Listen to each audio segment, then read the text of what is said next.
നമസ്കാരം, day cinema കഥയിലേക്ക് ഏവർക്കും സ്വാഗതം.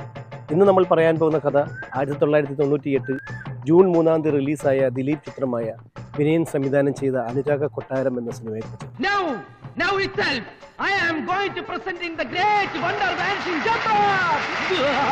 ഫുൾ ടൈം കോമഡി ചിത്രത്തിൽ ദിലീപിന്റെ നായികയായി എത്തുന്നത് സുബ്ബലക്ഷ്മി എന്നൊരു പുതുമുഖ നടിയാണ്.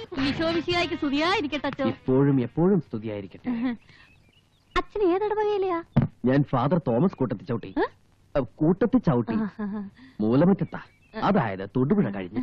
ഈ അൽഫോൺസാമ്മ പോയോ സിസ്റ്റർ? ഇല്ല, സിസ്റ്ററിന് നല്ല സുഖമില്ല, മഠത്തിലുണ്ട്. സിസ്റ്ററിനെ അറിയൂ?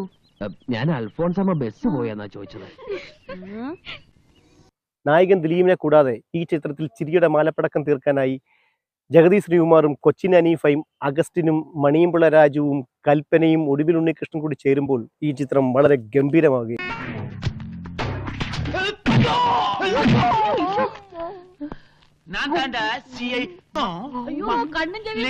കുഞ്ഞാടുകളെ, ഇത് പള്ളിയല്ല, പോലീസ് സ്റ്റേഷനാ.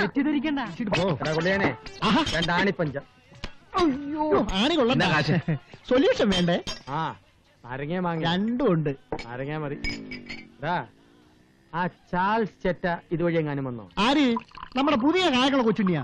ഇല്ലല്ലോ.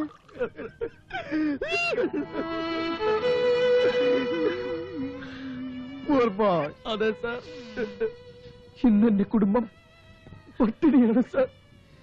ഞാൻ സാറിനോട് ഗൈഡായിട്ട് വരാം, എനിക്കൊരു 100 രൂപ തന്നാ മതി. ഇയാൾ എന്തൊക്കെയാ പറയുന്നേ? കോടീശ്വരനായ ഈ പൗലോച്ചന്റെ ഏക മകൾ അന്ന ക്രിസ്തുവിന്റെ മണവാട്ടിയാകാൻ പോകുന്നു. എന്താന്ന് വെച്ചാ തെളിച്ച് പറയൂ. തെൻട്രി അല്ല എൻട്രി. ക്ലാസ് റൂമിലാണോടോ കച്ചവടം? Yes, this is class delivery. Masala dosa, നെയ് റോസ്, ചിക്കൻ ഗുലാബി, ബനാന ഗോസറീസ്, halwa Mirinda, puri, milk shake, Manisha കൊയ്ര. എല്ലാം എന്റെ ഭാഗ്യം പറയായിരുന്നു. ഭാഗ്യൊന്നല്ല, ഈ കള്ളന്റെ കഴിവ് തന്നെയാ. കന്യാസ്ത്രീയാകാൻ വന്ന എന്നെ പുകച്ച് പുറത്ത് ചാടിച്ചില്ലേ?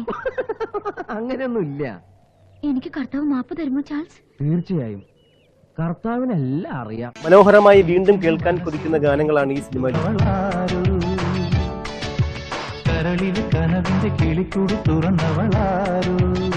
കൈതപ്പുറത്തിന്റെ വരികൾക്ക് ഇളയരാജ സംഗീതം നൽകിയ ഗാനങ്ങളാണ് ഇതിൽ ഉൾപ്പെടുത്തിയിരിക്കുന്നത്.